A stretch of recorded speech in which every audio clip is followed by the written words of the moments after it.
Ladies and gentlemen, today I have the pleasure to welcome Professor Elizabeth Snodds.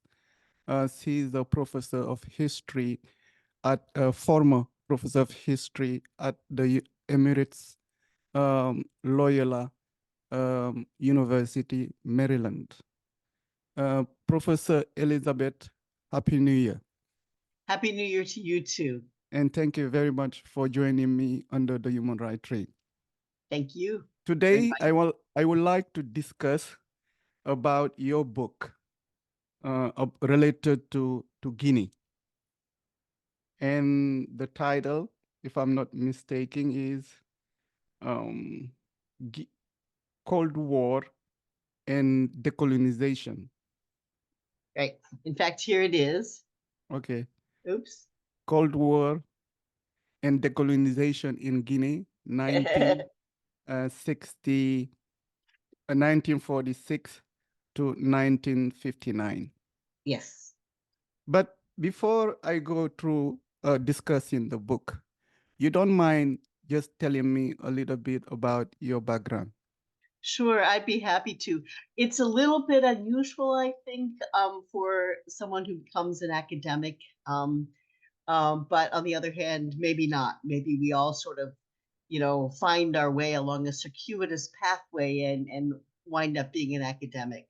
But in my case, I'm a child of the 1960s. I was not yet in college then, but I was very aware of the world around me, in part because of my parents, who were very active in the U.S. civil rights movement, the anti-Vietnam War movement. And then I had friends in 1970 who got me involved in the Environmental Action Group, long before, well, it was the first Earth Day. So before it really became a popular thing to think about. And so I was really driven to activism, social justice kinds of issues. And so I chose to go to college at Oberlin College in Cleveland, Ohio, which has many claims to fame, but one is that it was the first integrated institution of higher learning in the US. So it accepted African Americans back long before the Civil War. And it was also the first to accept women, although initially they were on a kind of an abbreviated ladies program, but later that changed. And as a result, a lot of very important abolitionists and women's rights activists and, first woman this, first woman that came out of Oberlin. And so I really felt I was in my element. But when it came time to major, I had no idea what to major in. And I dabbled in this and dabbled in that, which is what, an ideal liberal arts education is all about. So finally, I settled on history because it seemed that it had a little bit of everything. It had philosophy, it had religion, it had culture, it had geography. And so I became a history major, but I had no intention of going to graduate school and becoming an academic. And I think in part that was because my father's a historian and I didn't want to follow too closely in his footsteps. My mother's a librarian. So that was another interest of mine, but no, I'm not going to do that. So after I graduated, I went to Washington, D.C. and started working for social justice nonprofit organizations. And again, I dabbled in this, dabbled in that, moved from one to another. And finally, in 1979, I wound up working on the Africa Project at the Institute for Policy Studies. And that organization still exists. It's a social justice kind of left-leaning think tank, which is kind of unusual in Washington. And the Africa Project was a brand new project. And my first assignment was to expose the role of the major US corporations in supporting apartheid and to uncover the ways in which they were using a fair employment code, um, you know, um, equal rights, equal training, desegregation of the workplace, hiring more Black managers, et cetera, to show that it was really just window dressing. And it was to disguise what the corporations were really doing, which was to control the heights of the economy and allow apartheid to continue. So I did this research. I got access to internal company reports and all kinds of secret stuff. And I wrote a little book. It was called Decoding Corporate Camouflage, U.S. Business Support for Apartheid. And it got banned in South Africa. And so I thought, okay, I guess I hit the mark there. So that was 1981. And at that point, I was, still struggling to find a job that I could have for more than, a period of a contract. And I found that, without the proper credentials, i.e. a PhD or something like that, I wasn't going to find a job on Africa. And this is what I learned to do now. So I decided effectively to go to graduate school to get my union card, to get my PhD. Okay. And still, I thought I'll come back, I'll be an activist in a left-leaning think tank. Well, a few things inhibited that. One was that it was the Reagan administration years, and there weren't that many left-leaning positions available. But also, I'd had a major change in grad school, in that because of the book that I'd written, and also an undercover trip that I took to South Africa in 1981, where I visited the African townships, and I visited the dumping grounds, and I visited the reservations, they called the reserves. I went to occupied Namibia, occupied by South Africa. I did all of these things, went to trade union rallies, and I got into a lot of trouble with the security police, who figured out who I was, and that harassment continued when I was back home. So when I thought about, okay, can I go to South Africa to do my doctoral research, which was my original intention, the answer was no. And so I moved north to Zimbabwe, which at that point had just, a few years earlier gotten majority rule. It was still a very exciting place. The corruption hadn't set in.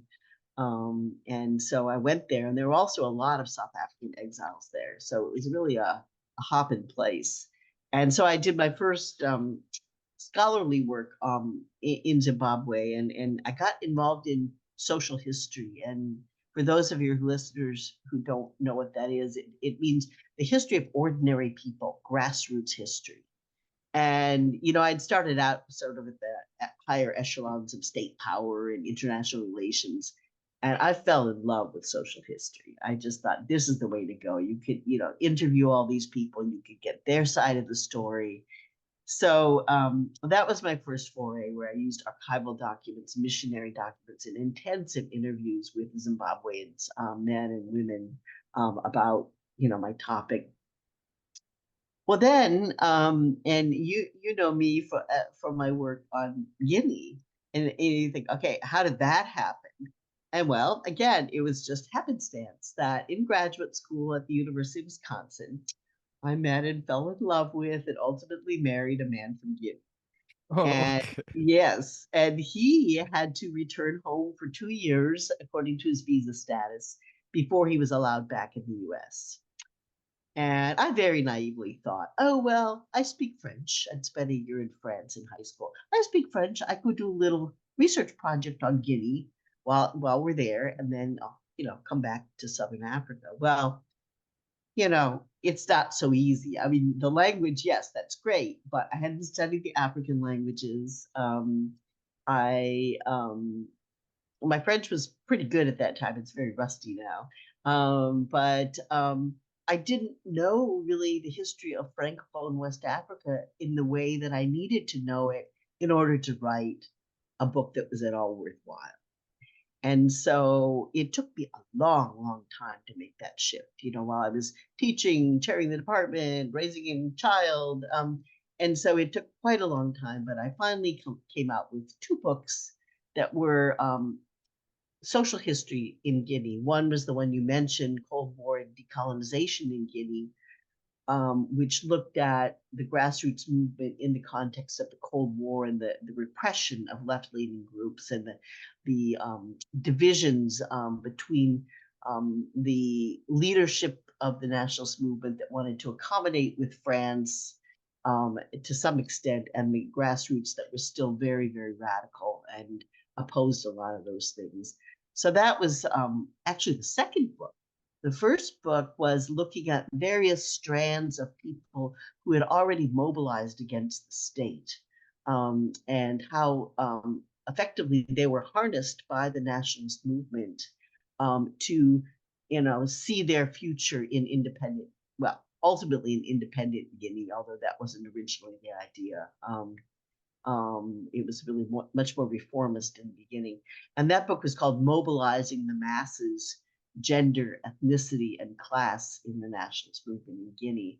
And it looked at World War II veterans who had returned home, rural farmers' resistance to the chiefs, resistance to forced labor, and then the emerging trade union movements that were often linked to the French Communist Party. Intellectuals like teachers, students, youth, and women. There's a chapter devoted to women and the way in which women really were important agents in this process. So in the end, I made this shift, and then finally, and I'll cut this a little bit shorter. My last couple books were really intended to reach a more popular non-academic audience, so outside of academia, outside the academic institutions. And they were both about foreign intervention in Africa and the role of outsiders in sometimes creating the conflicts, but certainly intensifying them and making them more deadly. And these were inspired by my teaching of undergraduate students at Loyola University Maryland, where people came in, as many Westerners do, especially in the United States, I think, with a lot of blaming the victim, that Africa's a mess, people haven't gotten it together, what's wrong with these people? They've had independence for half a century, and they're not aware of the way in which the Western world, especially, but also during the Cold War, communist powers intervened, and how Africa became a sort of chessboard for great power politics without any regard for what it was doing to the local populations. And so the first of those two books was called, what was it called? Foreign Intervention in Africa from the Cold War to the War on Terror. And it really focused on the periods of decolonization and the Cold War. The second one really picks up a lot more terror, and it looks at foreign intervention from the 1980s, after the Cold War ended, through the first year of the Trump administration, and looking at the counterterrorism programs and how much damage they did, and how much they backfired, and how much they really made the situation much worse than it had been. And now that I'm retired, I'm doing that kind of writing, trying to be a public intellectual, but instead of writing books that are often pricier than most people can afford and less accessible, say on the African continent, I'm writing a lot of short online pieces addressing, specific aspects of these issues, whether it be the Sudan or jihad in the Sahel or Ethiopia. These are some of the things that I write about, and they're all available free online. So that's kind of my circuitous journey to kind of get where I have arrived over these past decades. Thank you very much for sharing. I hope we will have the opportunity in the future to discuss your other books. But my understanding is you fell in love with a guy, a person from Guinea. Yeah. And an interest of Guinea emerged in your studies. Did you have the chance to go to Guinea? And if yes, when was it and how was your experience? Oh, thank you so much. Yeah, I went to Guinea in 1991. I got a Fulbright scholarship. And again, in those days, things were very different. My husband, who's now unfortunately my ex-husband, was the first Fulbright scholar from Guinea to the United States after Guinea reoriented from the East to try to get in better relations with the West. And so he had a Fulbright to come and do his doctorate in the United States. I in turn decided that I would try to get a Fulbright for scholars, established scholars, and found to my chagrin when I went to Guinea, I went first to meet my family, in 1988. And when I was there, I went to the embassy and I said, I'd really like to apply for a Fulbright and come here and do research for a year, but I don't see the Fulbright program for Guinea. And they said, well, we don't have one for scholars. And I said, you don't? Why not? And she said, well, public affairs official said, well, we didn't think that there were enough Americans who would be willing to deal with the standard of living, the living conditions in Guinea. And I was kind of horrified. And I said, well, I certainly would be. And she said to me, well, listen, let me talk with the folks in Washington and see if we can do anything. And so the end result was they said if I made it through some scholarly hurdles as if there were a program and, the outside examiners liked my project, thought it was feasible, a worthwhile project, then they could put together the money for me to come. And that's what I did. So I became the first academic Fulbright, to Guinea beyond the doctorate. And so my then husband never found a job. While he was in the U.S. studying, Secretary had died. There'd been a military coup, as I'm sure you're all aware of, mid-1980s. And Guinea was really run by a Susu military oligarchy. General Lansana Conte. Yes, and he did not find a job. And his friend said, you've got to, pay attention to this one's girlfriend. You've got to pay a bribe to that one. He said, no. He said, no, I will not do that. I have my PhD from the University of Wisconsin in the United States, and that's a very good institution. I have a law degree from Guinea. I was a judge on the Court of Appeals in Guinea before I left. I speak fluent English, fluent French, and 5 Guinean languages. And, why not hire me? And I'm not gonna get corrupt. So fortunately, we had my Fulbright. I mean, I don't know if he could have, lived his values there if he hadn't, but that more than supported us for a year and a half, and we were also able to use it to help, build structures for his mother and his brothers to live in, et cetera. We didn't have to show any receipts. They just gave us a monthly allowance. And I lived in a family compound instead of amongst the expats. And, the money went a long way. So we were there in 1991, so that academic year. And then we spent 2 months in Senegal, where I did research in the archives of French West Africa, which are based in Dakar. And then when I went back to the US and he still was in Guinea to do the 2-year residency, I met him in between the semesters in Senegal, and we did some more research, and he did his medical tests, which he had to do there. And then the following summer, in summer of 92, we went to France, to Aix-en-Provence, where the French Overseas Archives are, and also to Paris, and used archives there. So that was how I gathered enough research. Oh, and I did interviews in Guinea while we were there in 1991, which were really, really important. And so that was enough to write 2 books. I mean, at the time, I thought it was just one, but it turned out to be the 2 books. So I've been back to visit family, but not to do research. I see. Eventually, you end up writing Guinea Cold War and Decolonization from 1946 to 1959. Yes. Why the title? Well, actually, it was to 58. It was through the referendum. 1946 was it to 1958.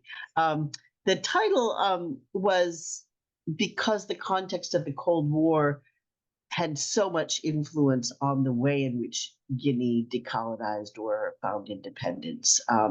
And these struggles between the grassroots for a more radical agenda and the leadership that at various levels that wanted to accommodate and compromise. And part of the reason for that was because there'd been so much violent repression of the groups that were linked to the French Communist Party. And this had a lot to do with the United States, as well as to governments and people like General de Gaulle, who was very anti-communist. They felt extremely threatened by the power of the French Communist Party, which was independent of Moscow, although the outsiders didn't admit that. But it had been the most popular single party in France at the end of World War II because it had led the resistance, the internal resistance to the Nazis. And the United States made it a condition of receiving Marshall Plan aid to rebuild France, made it a condition that they had to sever their ties to the French Communist Party. And the government in 46 was willing to do that and tried to get all of the African territories to also do that. And some of them fell right into line, like Houphouët-Boigny in Côte d'Ivoire. He had some high-level positions in the French government, in the National Assembly, etc. And he was anxious to. Plus, his class background was he was, son of a chief. He was a rich planter. I mean, he had a lot of things going for him that were much more in tandem with the French bourgeoisie than they were with Africans at the grassroots in Côte d'Ivoire or elsewhere. So he put a lot of pressure on the various branches of the RDA, the Rassemblement Démocratique Africain, which was the party, the interterritorial party that was really the most popular, not the only one, but the most popular at that time. And several of the countries did cut their ties to the French Communist Party. Guinea did not initially, and ultimately, even Sékou Touré, who's always portrayed as this radical, Moscow-leaning leader, ultimately succumbed as well. But the grassroots rejected that severing of ties. And so that the book that I wrote is really a battle between the grassroots activists who remained loyal to the French Communist Party, which was the only one really voicing a claim for self-rule in the African territories, and not yet independence, but self-rule. And and the leadership, which included Sékou Touré, who were caving into pressure. So I just look at the way in which the Cold War shaped the movement towards independence. I see. What I'm learning is in your process of writing the book, you travel to Guinea and talk to people, the local population. From there, you went to Dakar, Senegal, the capital of Senegal. You do your research on French colonization in Africa. And further, you went to France Yes. to further your thing. Through that journey and process, what did you learn that you think you should share with our audience? Yeah. Well, it reinforced my already strong belief in the absolute importance of interviewing people at the local level. And I think that the richest chapter in the first Guinea book, Mobilizing the Masses, was by far the one on women. And that's partly because my initial idea was to investigate for a book the role of women in the labor movement in Guinea, where they were very, very strong. Those of you who've read God's Bits of Wood about the French West African Railway strike may have noticed. By Ousmane Sembène? Yes, the Senegalese writer and filmmaker. And it's an extraordinarily wonderful novel based on history. And it's what inspired me to think, well, what did women do in Guinea during that 1947, 1948 railway strike? And so that was my original project. But when I got to Guinea, to the archives, at least in 1990, 91, I was appalled because there was almost nothing there that was accessible. First of all, the French had sought vengeance on Guinea when they declared independence in 1958 in the referendum. It was the only French territory to vote for immediate independence rather than accept junior partnership in a French community as the French government wanted them to do. And Guinea said, no, we want independence. We'd rather have poverty and freedom than riches and slavery. And so the French, among other things, they stopped development projects. They brought home the civil servants, which included the teachers, the doctors, the healthcare workers, etc. They also burned the archives, and so very, very little was still available in Guinea. And the other things that were destroyed were heaps and heaps of documents that were moldy and eaten up by insects and worms, just kind of disintegrating in back rooms because Guinea had no money to take care of these documents or to organize them. So that may well have changed now. I mean, they may have been able to clean them up and actually file them in a way, but there were just mountains and mountains of documents on all different topics in these rooms. And so fortunately, an academic who does a lot of work on Francophone West Africa, but especially Senegal, a man by the name of Frederick Cooper, clued me into the fact that the archives in Dakar would have a lot of information on Guinea. And lo and behold, I found all the governor's reports about Guinea that had been destroyed in Guinea.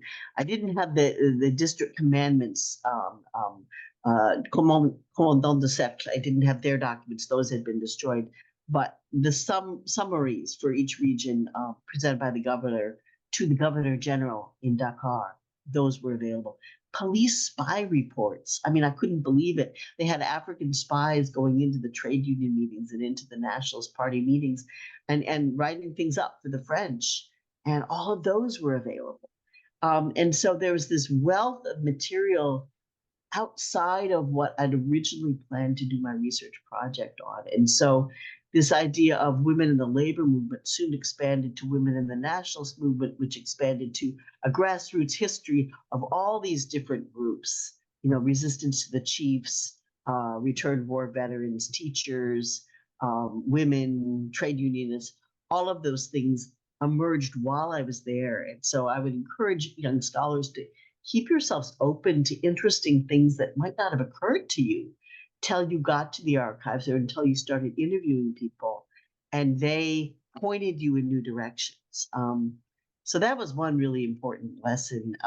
The other was just how important the networks of interviewees are, that the way I found women to interview was by gaining the confidence of one woman who spoke to me and then asking her if she still had friends, in the area, and she would point me out to her various friends. Now, I know that's not scientific, and I don't claim to have, a scientific sample. You don't know who's survived and who's moved away, and whose family won't let them talk to me. But it gave a sampling, and there was enough agreement amongst the interviewees that I felt pretty confident saying this, combined with some archival sources that were also accentuating the commonalities, that turned out to be very, very good. So yeah. You have a chance to interview many women. Can you share a little bit about your interaction with them and what did you learn?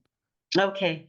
Well, first of all, they were usually very excited to share what they'd done in the national movement because, especially since the military government, no one had paid much attention to them. And, as people get old, they love to tell stories about the glorious things they did in their past. And so these women really were great. The problem I ran into is that their children were often either in the current military government as civil servants, because I did a lot of interviews in Conakry, or they were afraid to be linked to Sékou Touré, just in general, because his name was dragged through the dirt after he died, and so sometimes the women would start answering my questions, and their adult children would come and hover over them, and suddenly they'd forgotten all these things, and or it was Ramadan, and they couldn't talk about certain things like or there were various excuses, songs that they could have sung to me at one time, and I did get a lot. I got some from the women, and I got a lot from the police spy reports. These were women's songs that were making fun of the opposition in the government-sanctioned parties and championing Sekou Touré as a true man. And the songs were pretty bawdy, and that came out of a longstanding tradition that women had, not only in Guinea, but in many West African countries, of shaming men by referring to their lack of virility very graphically. The party leadership didn't want the women to sing these songs. I mean, they were embarrassed too. I mean, some of them were pretty bourgeois. And the women just thought they were hilarious. And they would go around teaching one another these songs, which was a way of spreading the message. You know, these are the saboteurs, these are the sellouts versus Sekou Touré, who's et cetera. So they would forget these songs during Ramadan. And then I would come back after Ramadan. You know, they didn't know what I was talking about. There were never any songs. So that was a real challenge, you know, to navigate between them and their adult children. Another one was a lot of these women, as they would say, wore the pants in the family when the men wouldn't do it during abnormal times. But once independence came, they wanted to transfer that newfound prestige into very traditional terms. So they weren't women's liberationists. I mean, they acted in a liberated way during the struggle, but then, you know, at the point where I interviewed them, many of them had become Hajjats, and they, you know, prayed at the mosque, you know, four times a day, and they wore black, and they had lots of children and grandchildren, and, you know, all of the things that gave older women status that they could possibly not have obtained if they hadn't been important nationalist figures. I mean, who's going to pay for their trip to Mecca if they're, you know, from very impoverished backgrounds?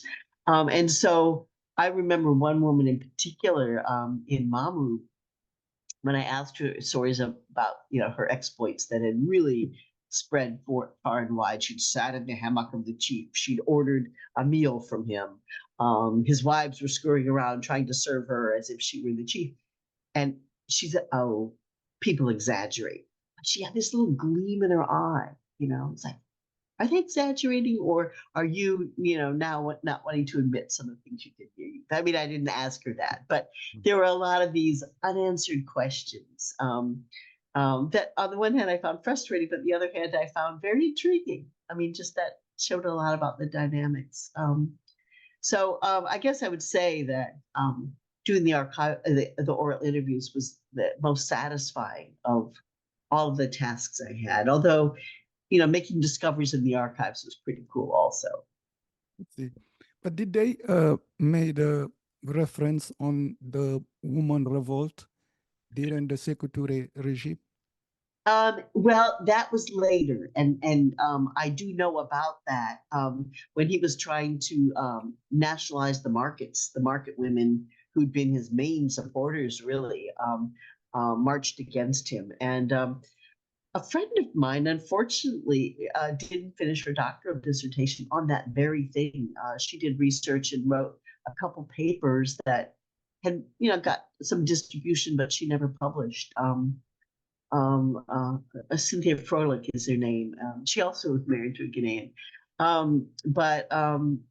Yeah, so I didn't question them about that, but I am aware of that Sekou Touré, you know, still had to answer to his constituents as he was kind of going on an increasingly left-leaning orientation after independence. When you came to the Guinean, the view on Sekou Touré is quite divided. In Right. one way, Sekou Touré is viewed as the father of independence, who stood up to De Gaulle and say no. But in the other hand, he's seen as somebody who committed a lot of human rights violations. Right. And yeah. Go ahead. Sorry. So in your research and your writing, were you able to reconcile those two views? No, because they're both true.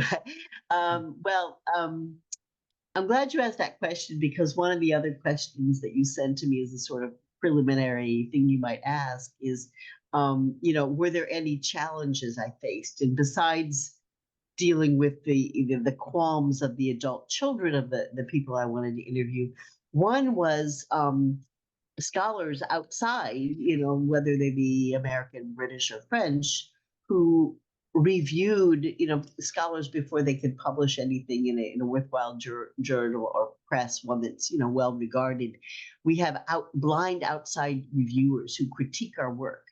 And then we need to respond to the publisher, how you're going to address this, how you're going to rectify it if it is something that's weak, and if it's something you object to, why you object.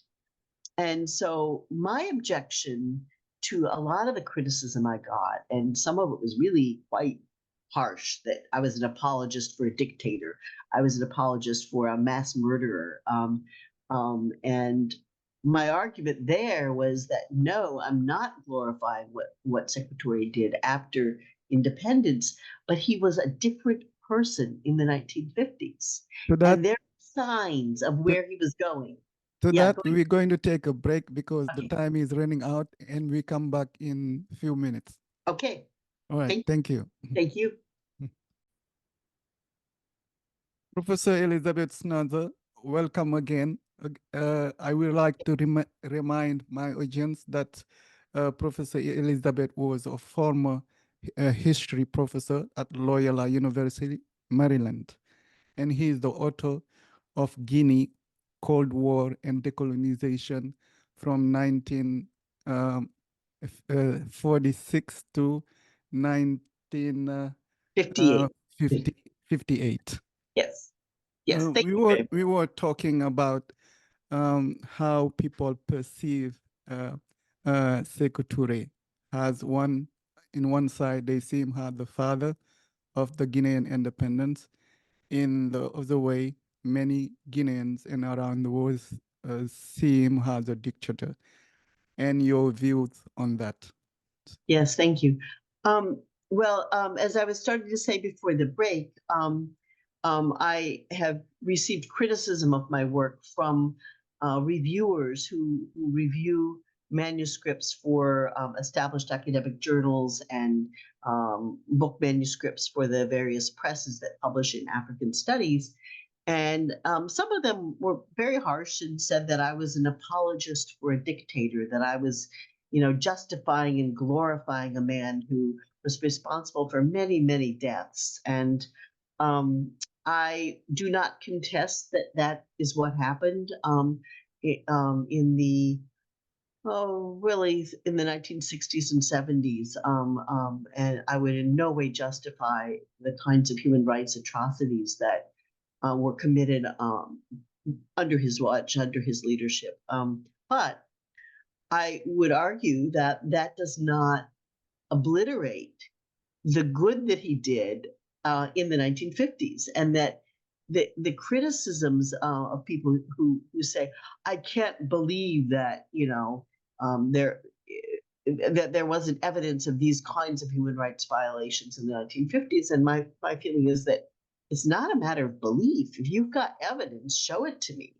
And so I said, look, I've done research in multiple archives on 3 continents. I've interviewed people who were in the party and who were outside the party, in the trade unions, in the women's and youth groups, students, and no one has suggested that he was engaged in human rights violations in the 1950s.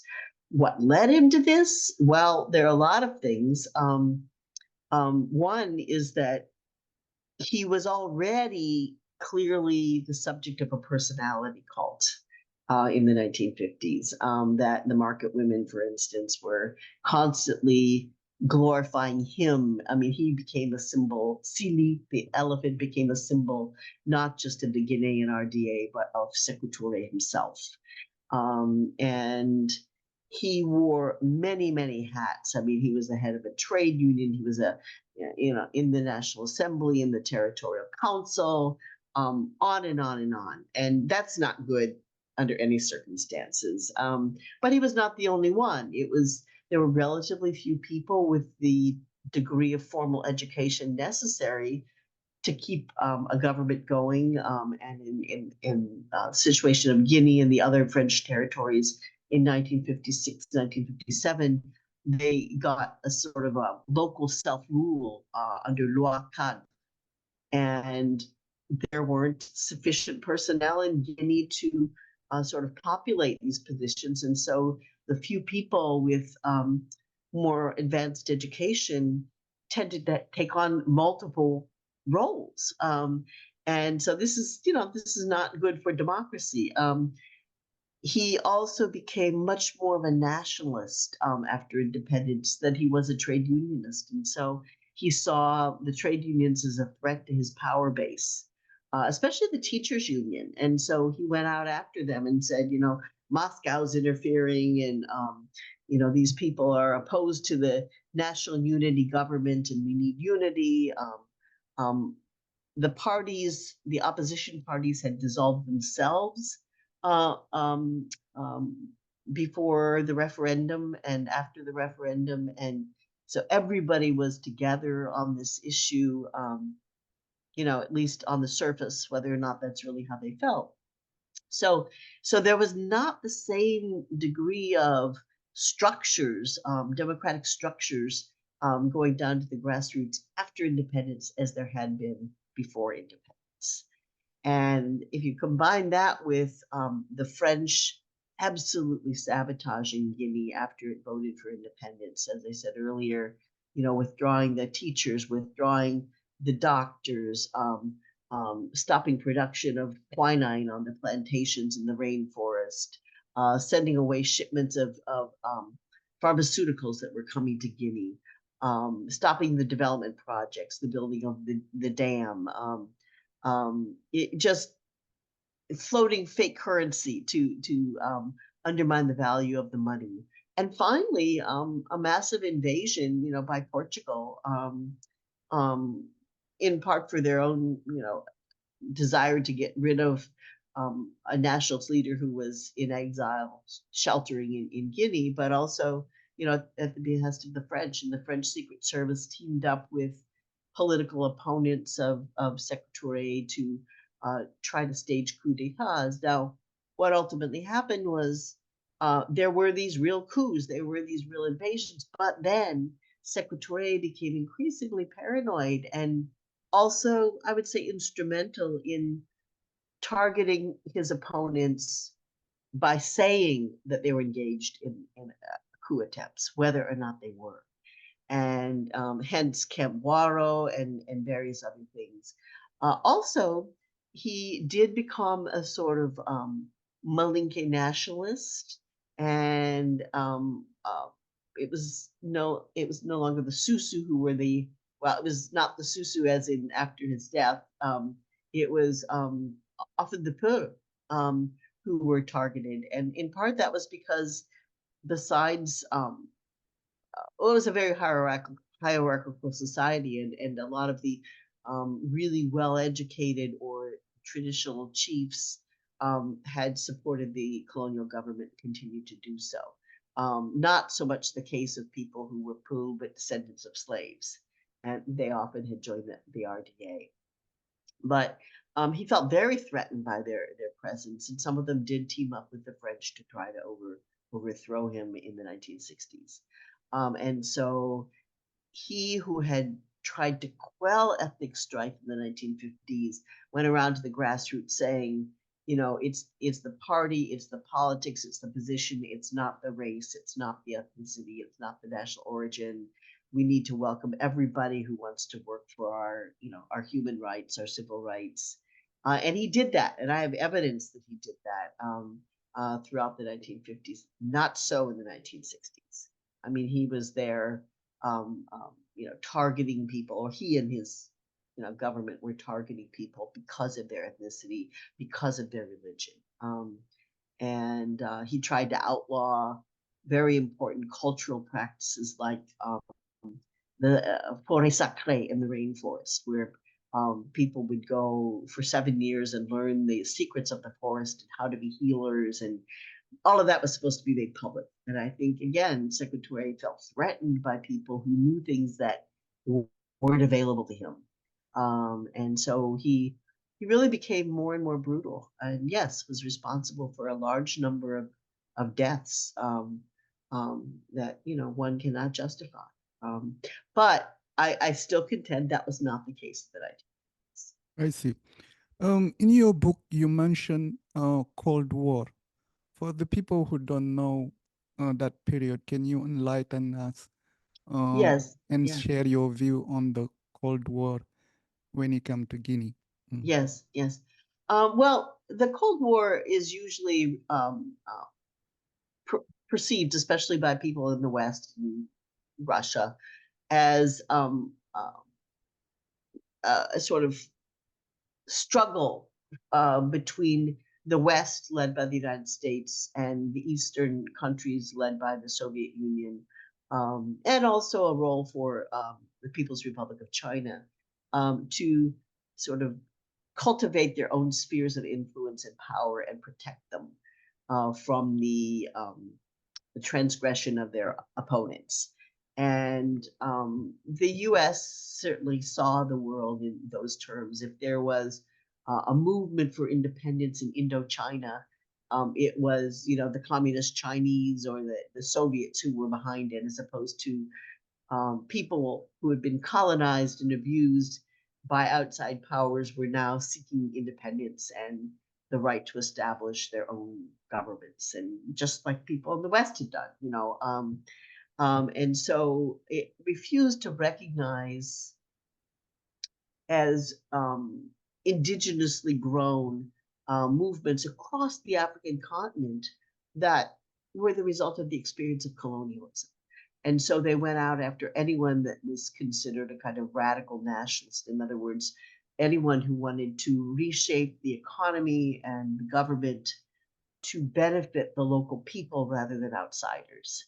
So Patrice Lumumba in the Congo is an example that I think everybody knows, and how he was murdered, supposedly, or at least physically, by his enemies in the Congo, but with the assistance of the Belgian Secret Service, the Belgian Army, and the United States CIA. And there are a large number of coups d'etats that were funded by, or intelligence was provided, or weapons were provided by outsiders during this period of decolonization. And so Africans were increasingly hostile to one side or another. And while the Soviet Union did some of this, it was done much more by the Western powers, because they considered Africa to be their turf. Britain, France, that had been the imperial powers, and then the United States that was looking to sort of take over the role that these Western countries had played once independence came. And the US was in a much stronger position to do so, not having had World War II on its soil, and having become much richer through the manufacture of weapons that were used during the Cold War. During World War II. So it emerged as a superpower as Britain and France were declining, and therefore wanted to take over the French and British turf. I see. When it comes to the concept of decolonization, when we observe the situation in Guinea, Yes. there were movement of decolonization that led to independence. However, in 1984, I'm not mistaken, Lansana Conte came to power. 85, yeah. Is 84 or 85? 85? Yeah. 1985, 85, Lansana Conte came to power and decided to create a reconciliation with the French. So, viewing all those factors, can we say that perhaps maybe the decolonization didn't work as it should be? Well, it certainly didn't work as many of the radical nationalists had hoped. And Guinea was not the only place. Kwame Nkrumah of Ghana was a very good colleague and friend of Sekou Touré's, and he was overthrown in a military coup in 1966. And most of the radical leaders lost their positions, a lot of them to military coups after independence, which were often backed by the former imperial powers. So Nkrumah spent the rest of his life as an exile in Guinea. They were both part of the Pan-African movement that was trying to accentuate the commonality of Africans in terms of cultural traditions, in terms of desires for independence, and it embraced people across the various linguistic lines, ethnic lines, national lines, and also included Africans of the diaspora, the descendants of Africans or Africans who had left the continent to settle or study in various European and American cities and universities. None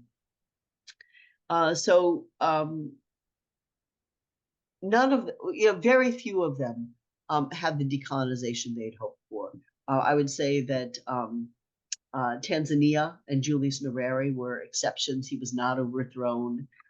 He was not a dictator, although there was some villagization that was resisted by a lot of people, but he wasn't arresting and putting them in prison and executing them, even if they lost some of the freedom to just have their small properties. I mean, the idea was that these larger plantations, these larger villages would be more economically efficient. But again, I emphasize the role of outsiders in causing these failures, that this is not just, power hungry African leaders. Although there was some of that, but the ones who were most guilty of that were those who had already gained privilege under the colonial system, and now they wanted to just step into the shoes of the departing colonial powers and assume the same undemocratic powers that the colonial officials had had, right? This isn't because Africa was inherently undemocratic. There were lots of places with fairly democratic structures, especially at the grassroots. They were mimicking the colonial powers in assuming all of these powers for themselves. There are many African intellectuals that believe that the system of the Russian IRS system of democracy could not work in Guinea or in Africa. And the reason why many in the African culture, many wise traditional philosophers, when the question was asked for them to basically explain the cause of war and struggles. There are a philosopher named Amadou Sow who interpret oral tradition, who say one of the cause is one of the cause we have in problem in our society is when somebody say, "Get up, I sit," referring to politics, where you should allow people to alternate power. And in many cases, in case of Ghana, in Guinea, despite Sekou Touré was elected and Nkrumah was elected, what ended up happening is they decided to create, to demolish all the party politics that were around and have one man party. And that thing is a source of conflict. Do you think if Sekou Touré or Nkrumah, despite being nationalists, if they adopted a democratic process where they allow different parties to exist, do you think they will be doing much better than what happened in the past? Well, yes, I do. And I would say the same thing for the United States, that's now facing a possible second victory by Donald Trump, who wants to consolidate all the power in his hands and the hands of his supporters and obliterate the powers of the legislature, the judiciary, and big elections. And it's like, if this is not just an illness in Africa, this is unfortunately, a human weakness that people, who get power want to keep it. People who get riches want to keep them. They don't want to redistribute them. So, it's the haves and the have-nots, whether it be material things or power. And it's what's going on with Netanyahu in Israel. Before October 7th, there was a huge popular protest against him for trying to usurp powers that had belonged to the courts. So while I would say yes, many African countries failed at that, they're not alone. It's not an African issue. It's a worldwide, global issue of people. I mean, if you look at things like climate change, the northern hemisphere is responsible for most of the pollution and the greenhouse gases that are destroying our planet, and yet the most severe victims are those in the global south who are experiencing the floods and the droughts and the famines and the fires, etc. But Westerners don't want to give up their big vehicles. They don't want to give up their fossil fuels. They don't want to give up their consumption of meat and various other things that are causing so much damage to the land and to the atmosphere. So I would be very cautious of singling out Africa in history. I see. So you, through your experience, and you spend many years writing in different issues. When you come to Guinea, Cold War and Decolonization, after you finished your book, what Yeah. did you wanted people to take from the book? I suppose many of the things that we talked about, that you have to look, you have to be an astute reader, not just assuming that everything that you read on the internet or a published book is accurate. You need to look at the sources. I mean, are they basing this sweeping claim on an interview with one person, or did they interview 10 people who came up with this? And are the interviewees, diverse? I mean, are they all from the same place? Are they all from the same party, the same ethnic group, same gender? If not, then it seems that may be more reliable. And then if on top of that, you can get written evidence to support it, this is fantastic. So my books have all had a copious number of footnotes citing all my sources. Not the last two books that have suggested reading sections. Those are the ones on foreign intervention in Africa for a more popular audience. But the two books on Guinea and one on Zimbabwe, they all have lots and lots and lots of source citations. So people can go back and say, okay, she's really documented this. Also, they could technically, if they had the wherewithal, go to the archives and look up the documents themselves and see if I interpreted them correctly. So I always try to get my students to examine the sources of the things that they read. And another thing would be to look at what presses publish them, what presses are publishing the journal, and then to find out how these journals and publishing houses are regarded in the academic community. Do they have a kind of blind review process where people don't just get to put down on paper whatever they want, but somebody who's an expert will critique them? So these are called peer-reviewed journals, where other scholars will also look at them. So I think one of my main things is to get people not to remember all the details, but to remember the process of figuring out what the truth is, and as far as we know it, and be open to new ideas, new sources in the future that may challenge the views we now hold, and not just to cling to them. So for instance, one of the things I'm doing now in retirement is I'm going to the National Archives in College Park, Maryland, on the outskirts of Washington, D.C. And I'm looking at documents that have been declassified about Rhodesia since I wrote a lot about the unilateral declaration of independence by the white settler governments, and how sanctions were imposed and how they were violated by many, many, many people and powers and companies in the West.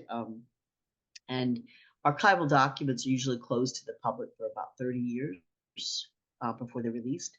And so there are a lot of things that have been released since the mid-1980s when I was first looking at this question. So I've been going to the archives to see, is there anything there that adds to my understanding or challenges what I thought to be the truth? So I think that's important for people to do, to constantly be open to new sources, new scholarship, as opposed to feeling threatened by someone who's challenging, what they claimed. When it comes to the truth, people often have their own interpretation of the truth based on their background and history. Mhm. And you going around Guinea, and Guinea has, is divided in 4 natural regions. Yeah. And we have a diversity of ethnic. Mhm. By engaging with the different ethnic, did you get different perception based on the person, based on the person ethnic when you come to that period of Guinea? The period I was looking at,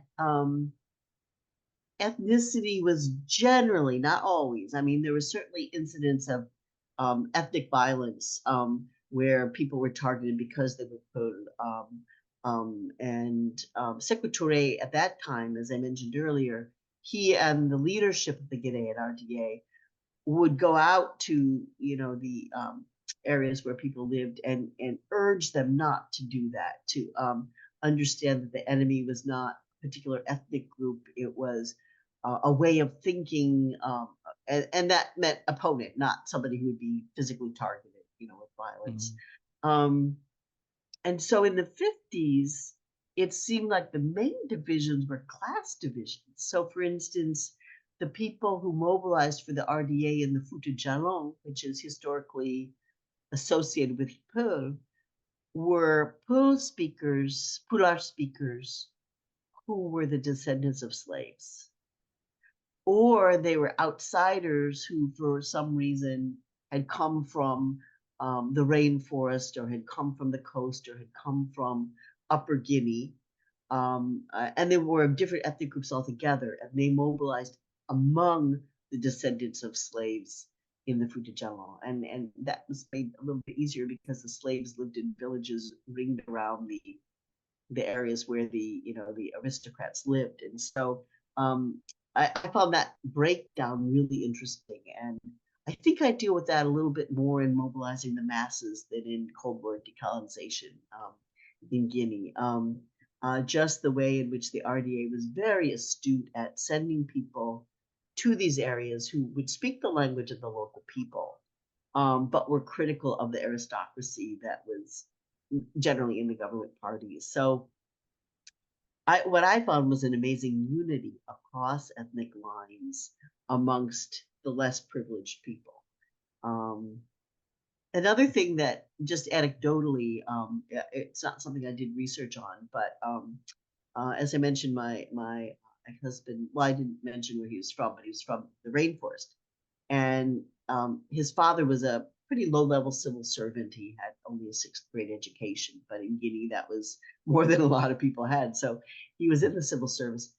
And under Secretary's government in the early 60s, he was posted all around Guinea, not just in the rainforest.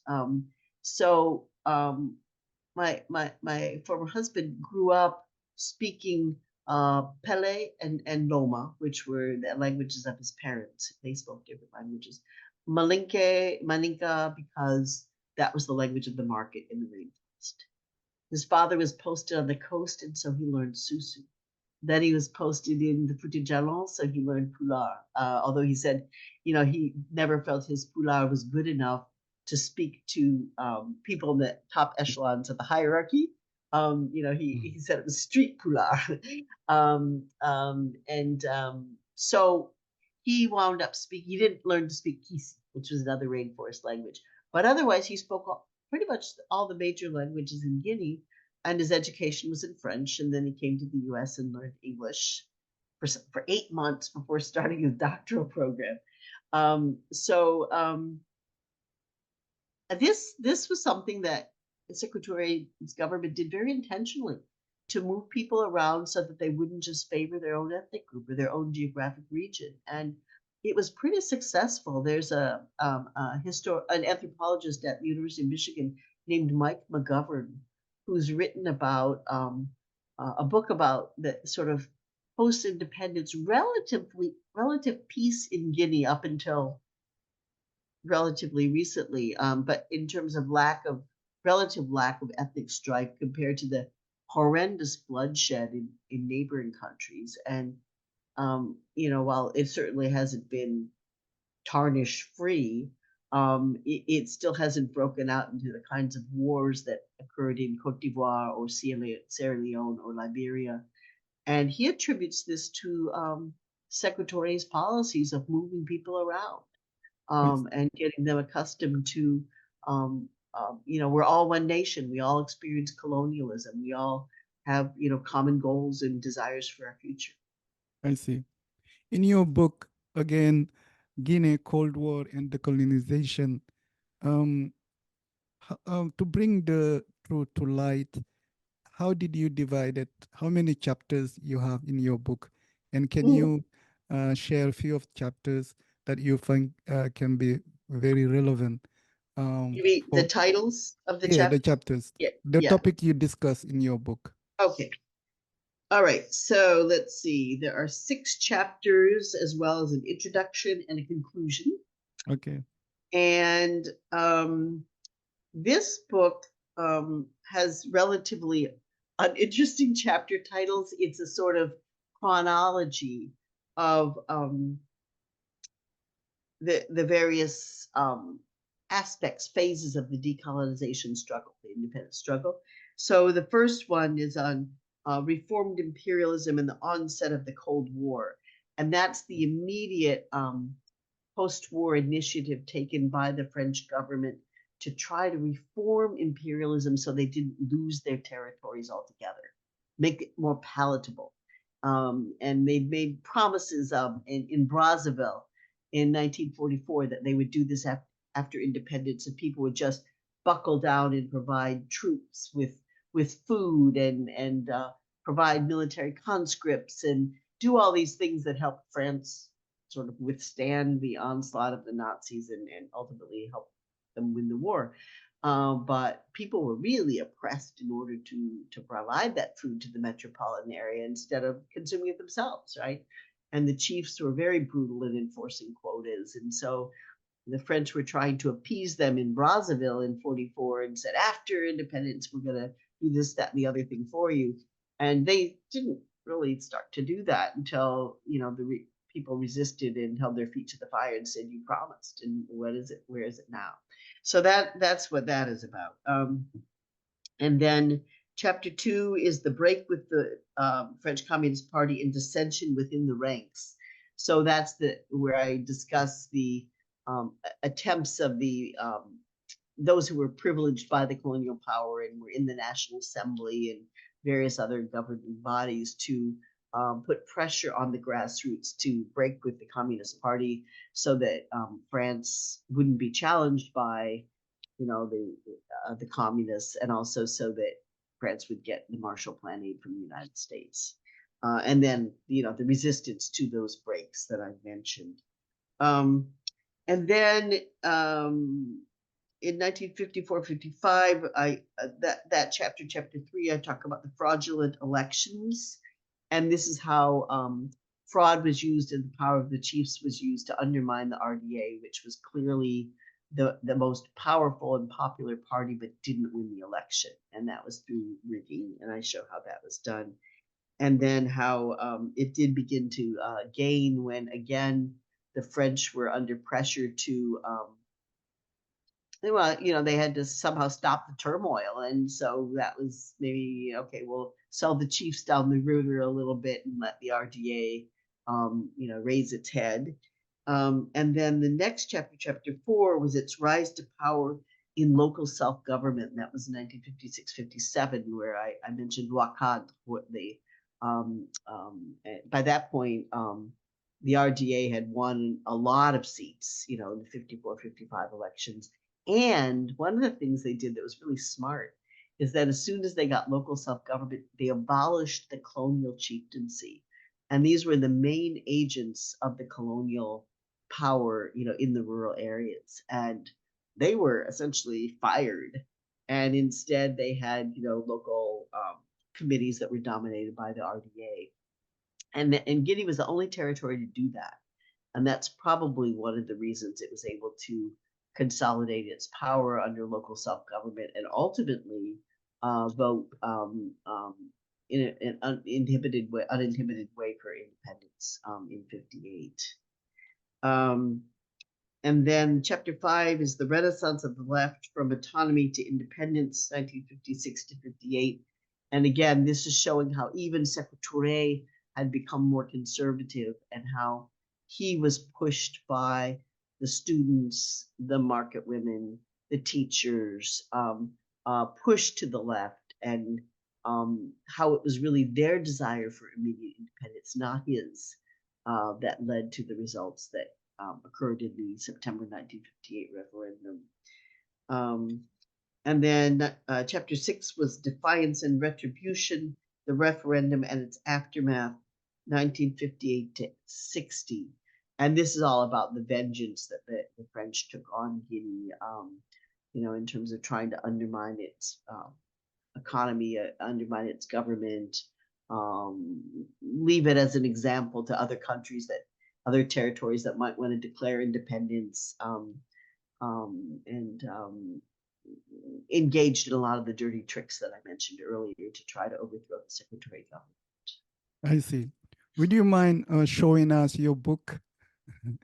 Show us the book on the cover screen. again. Yeah. All right, I'm not real good at Yeah.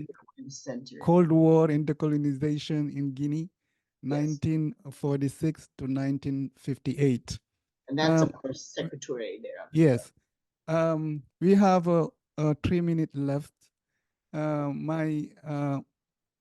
have two questions. First, if somebody wanna get your book, where should they go to get the book?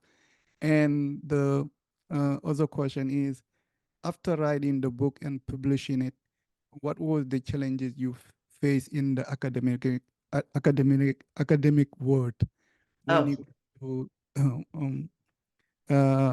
your book? Oh, thank you very much. It was published by Ohio University Press. So it is still in print, so that would be the place to get it. I think you could probably still get it on Amazon. You could probably get it from the used book sites. That would be much less expensive, I hope. But otherwise from Ohio University Press. My challenges, well,